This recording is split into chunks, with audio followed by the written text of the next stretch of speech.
एक लड़की का उत्तर प्रदेश पुलिस में दरोगा की पद पर चयन हो जाता है, सिलेक्शन हो जाता है। जैसे उसका चयन हुआ था, सिलेक्शन हुआ था, इसके बाद ये खबर आसपास के लोगों तक पहुंच जाती है। इसी बीच में उस लड़के के परिवार वालों के पास कुछ लोगों ने मिलना शुरू कर दिया।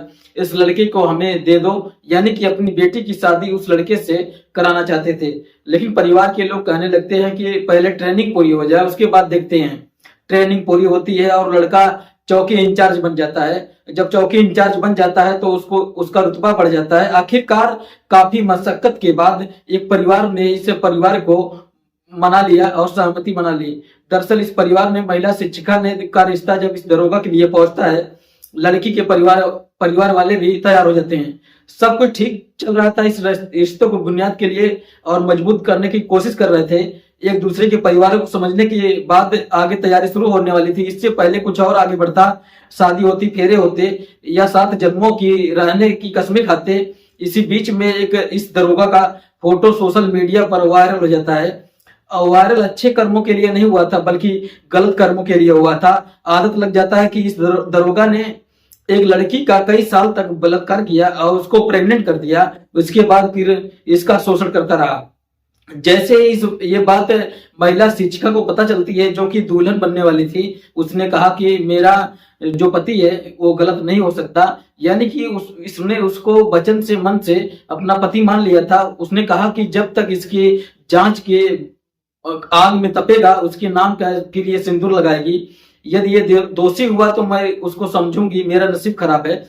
आखिरकार नसीब खराब इस लड़की का है जो महिला शिक्षिका है, या उस लड़की का है जिसके साथ इसने बलात्कार किया है, ये तो जांच के ही बाद स्पष्ट हो सकेगा। लेकिन जैसे ही दरोगा की करतूत को सोशल मीडिया पर वायरल होती है, लोगों को यकीन नहीं हो रहा था। जो कस्में खाते हैं रक्षा करने की, वो आखिरकार भक्षक कैसे हो सकते हैं। नमस्ते, प्रणाम, हर हर महादेव। मैं ओम प्रकाश पाल। आज की जो सच्ची घटना मैं आपको सुनाने जा रहा हूँ, ये सच्ची घटना है उत्तर प्रदेश का एक जिला है देवरिया। दरअसल बात कर रहा हूँ 15 फरवरी 2024 की। इसी जिले की एसपी साहब होते हैं जिनका नाम है संकल्प शर्मा। संकल्प शर्मा के पास एक लड़की जाती है। उस लड़की ने कहा, सर मेरी पोस्टिंग उत्तर प्रदेश के जिला आजमगढ़ में महिला आरक्षण के पद पर तैनाती है। मैं आपसे बहुत जरूरी बातचीत करना चाहती हूँ। जब उस आईपीएस ऑफिसर के सामने खड़ी होती है, उनका ठीक बात कर सकती है। और अभी उस महिला आरक्षी ने कहा कि पुलिस के सामने अपने दिल की बात कह नहीं पाऊंगी, इसलिए आपको इन बाकी लोगों को बाहर करना होगा।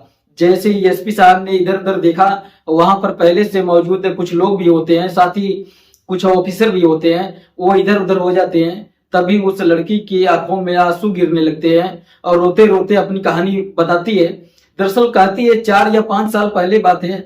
4-5 साल पहले उसकी अंकित कुमार सिंह नाम के एक लड़के से मुलाकात होती है, जो कि उत्तर प्रदेश पुलिस में दरोगा की पद पर तैनात होता है। उसकी ट्रेनिंग वगैरह चल रही थी और उनकी दोस्ती कुछ ज्यादा गहरी हो जाती है। दोस्ती के साथ उन्हें प्यार हो जाता है। प्यार के साथ साथ ये दोनों एक दूसरे की बहुत सारी बातें करते थे, फोन की भी बातें होती थी, मिलते भी थे जब इनका मन होता था। सब कुछ जिंदगी में ठीक चल रहा था। लेकिन 1 मार्च 2020 की बात है। इस लड़के ने इस महिला आरक्षी से कहा कि तुमसे बातचीत करना चाहता हूँ, तुमसे मिलना चाहता हूँ। एक एकांत जगह, एक अकेली जगह जहां पर कोई दूसरा ना आ सके, वहां पर ये दोनों मुलाकात करते हैं, बातचीत करते हैं। और बातचीत करने के साथ साथ दोनों एक दूसरे के इतने करीब आ जाते हैं कि ये दरोगा जो होता है उस महिला कांस्टेबल के साथ शारीरिक संबंध भी बना लेता है। और जब शारीरिक संबंध बना लेता है तो विरोध भी करती है, लेकिन पूरी तरह से उसको, क्योंकि अपने बस में कर लिया था, उसे अपने प्यार की उसे बातचीत की, उसे पूरा विश्वास दिलाया गया कि मैं तुम्हारा दोस्त हूँ, तुम्हारे साथ साथी हूँ, तुम्हारे साथ रहूंगा, तुम्हारे साथ मरूंगा, तुम्हारे साथ जीऊंगा। जब इस तरह के कस्में वादे पूरी बातचीत हुई, ये महिला कांस्टेबल पूरे विरोध नहीं कर पाई। जब इसके साथ गलत काम हो जाता है तब ये बैठी हुई रो रही थी। उसने कहा कि पगली तुम परेशान क्यों होती हो, हम लोग दोनों साथ रहेंगे, शादी कर लेंगे, और ट्रेनिंग चल रही है और ट्रेनिंग पूरी हो जाएगी तो हम लोग शादी कर लेंगे। जैसे ही उस महिला कांस्टेबल को ये बात पता चलती है, उसको थोड़ा विश्वास हो जाता है, कोई बात नहीं है, शादी तो करनी ही है, नया घर बसाना है, नई नई किसी की जिंदगी के कदम रखना ही है। ठीक वैसे ही होता है, अपनी जिंदगी सामान्य पटरी पर आने लगती है। उसके बाद फिर ये दोबारा मुलाकात करते हैं। दोबारा मुलाकात करने के बाद अब ये दोनों के बीच में फिर से शारीरिक संबंध बन जाते हैं, क्योंकि उस महिला कांस्टेबल को ऐसा विश्वास हो जाता है कि दोनों एक दूसरे के लिए ही तो बने हैं।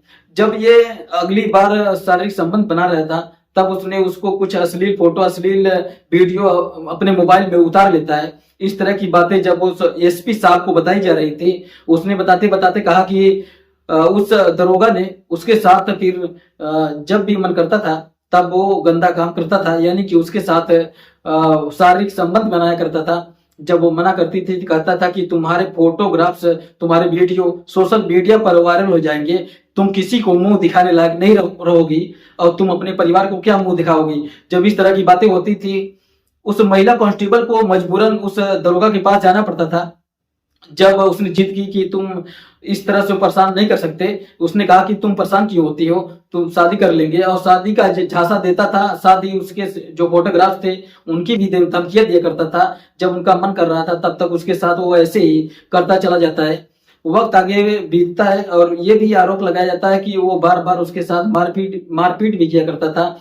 जब वक्त आगे बढ़ जाता है तभी वो महिला, यानी कि महिला कांस्टेबल ने प्रेग्नेंट हो जाती है। और अप्रैल 2022 की ये बात है, जब प्रेग्नेंट हो जाती है तो बताती है कि मेरे पेट में तुम्हारा बच्चा पल रहा है। दरोगा ने कहा कि कोई बात नहीं है। उसको एक हॉस्पिटल लेकर जाता है। वो उसका जबरदस्ती डॉक्टरों पर दबाव बनाकर उसका वो गर्भपात कराता है और फिर से वो अपनी मनमानी पर उतर आता है। यानी कि करीब 5 महीने बीत जाते हैं। पहले वो अप्रैल में गर्भवती होती है, उसके बाद फिर सितंबर 2022 में गर्भवती हो जाती है। उसके बाद फिर से पता चलता है कि मैं फिर से प्रेग्नेंट हो चुकी हूँ, तो उसको फिर से प्राइवेट हॉस्पिटल में ले जाकर उसका गर्भपात कराता है। ये जब गर्भपात वाली 2 बार की घटना होती है, इस लड़की बहुत बुरी तरह से टूट जाती है। अब ये आगे नहीं होगा, जितना सब कुछ हो चुका है ये सब बहुत गलत है, अब शादी के बाद ही कुछ भी होगा। जब बात शादी की आती है तो दरोगा ने शादी करने से साफ इनकार कर दिया, बल्कि उनका फोन भी उठाना बंद कर दिया। महिला कांस्टेबल परेशान हो जाती है।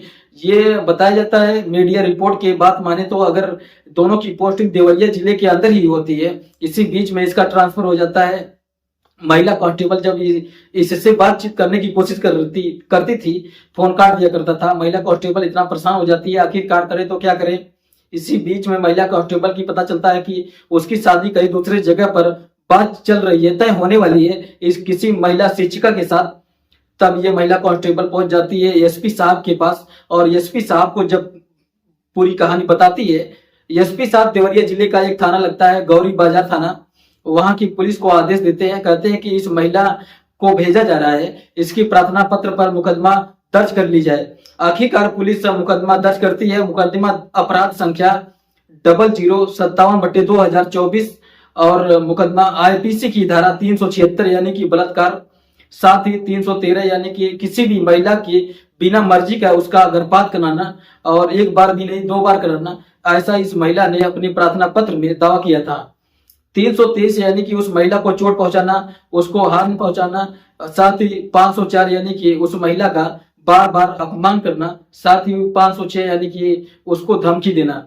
यदि वो बात नहीं मानेगी तो उसके साथ किसी भी तरह का जान मान का नुकसान पहुंचा सकता है। पुलिस ने एफआईआर दर्ज कर लिया। एफआईआर दर्ज करने के बाद जब ये बात घटना अखबारों और सोशल मीडिया पत्र पर प्रकाशित होती है, वायरल होती है, तब एक दरोगा का क्रूर चेहरा लोगों के सामने आता है। लोगों को पता चलता है कि एक बार नहीं 2 बार नहीं बल्कि गर्भ में पल रहे 2 बच्चों की हत्या कर देता है। जब मुकदमा दर्ज होता है तब पुलिस इसे गिरफ्तार करने के लिए जाती है। हालांकि ये बताया जाता है कि इस दरोगा की जो तैनाती होती है वो गौरी बाजार का ही एक चौकी लगती है, बैतालगंज चौकी, उसी का यही इंचार्ज होता है। और जब इसी के खिलाफ इसी के थाना सर्किल में मुकदमा दर्ज होता है, ये वहां से भाग जाता है और पुलिस इसे गिरफ्तार करने की कोशिश करती है, लेकिन पुलिस के हाथ नहीं लगता। इसी बीच में जब ये खबर अखबारों में प्रकाशित होती है, जिस महिला शिक्षिका के साथ इसकी रिश्ते की बात चली थी, उस महिला शिक्षिका ने एसएसपी के पास जाती है और एसएसपी के पास जाने के बाद कहती है कि इस मामले की निष्पक्ष जांच करिए। मैं भी चाहती हूं कि इस मामले की निष्पक्ष जांच हो और मेरे माता, मेरे पिता, मेरे भाइयों ने जहां भी मेरा रिश्ता तय किया है, आखिरकार मैं आखिरी दम तक वहां पर डटी रहूंगी। जब तक ये व्यक्ति दोषी सिद्ध नहीं हो जाता तब तक मैं यहाँ से पीछे नहीं हटूंगी।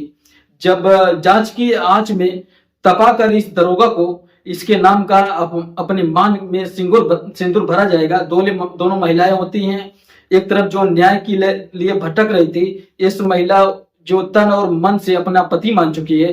देखने वाली बात यह है महिला कांस्टेबल की जीत होती है या फिर इसमें जो महिला शिक्षिका है उसकी जीत होती है। लेकिन जो धाराएं इस मुकदमे में दर्ज की गई हैं उस धाराओं से इस दरोगा का बच पाना बहुत ही मुश्किल है, क्योंकि एक धारा जो इसमें लगाई गई है आईपीसी की धारा 313, जिसमें साफ साफ उल्लेखनीय है कि उस महिला का 2 बार गर्भपात किया गया है। यदि 376 में भी समझौता हो सकता है किसी वजह से, वो भी गर्भपात की वजह से किसी मामले में बच नहीं सकता, इसलिए इस दरोगा का करियर भी खराब हो सकता है। ऐसे बताया जाता है कि इस महिला कांस्टेबल को अपनी बातचीत से सुलहनामा कर लिया गया था, समझौता कर लिया गया था, और समझौता करने के बाद जब तरह तरह की बातें फैलने लगती है तब इस महिला कांस्टेबल को गुस्सा आता है। उसने कहा कि अब चाहे कुछ भी हो जाए वो पीछे नहीं हटेगी। दोस्तों, इस पूरे घटनाक्रम को सुनाने का उद्देश्य किसी को परेशान करना नहीं है, किसी का दिल दुखाना नहीं है, बल्कि आपको जागरूक करना है, आपको सचेत करना है, बताना है कि शुरुआत में आपको कोई ना कोई बहाना करके आपके साथ किसी भी तरह का रिश्तों पर स्थापित किया जा सकता है। इसके बाद यदि कोई एक बार गलत काम होता है उसी को आधार बनाकर बार बार गलत काम होता चला जाता है, जैसे कि इस महिला कांस्टेबल के साथ होता है। पहली बार उसके साथ जब गलत काम हुआ था उसे समझा बुझा कर तसल्ली दे दी गई। यदि वो अपने माता पिता से संपर्क करने के बाद इस दरोगा के परिवार वालों से संपर्क करके शादी हो जाती, और जो बात यहाँ तक पहुंची है वो कभी भी नहीं पहुंचती। साथ ही इस महिला कांस्टेबल की जो अश्लील वीडियो, अश्लील फोटोग्राफ्स बना लिए गए थे, यदि उस महिला खुद सतर्क रहती, कहती कि जो भी कुछ होगा वो शादी के बाद होगा, शायद ये सब कुछ होता ही नहीं बल्कि गर्व कराया जाता। जय हिंद, जय भारत।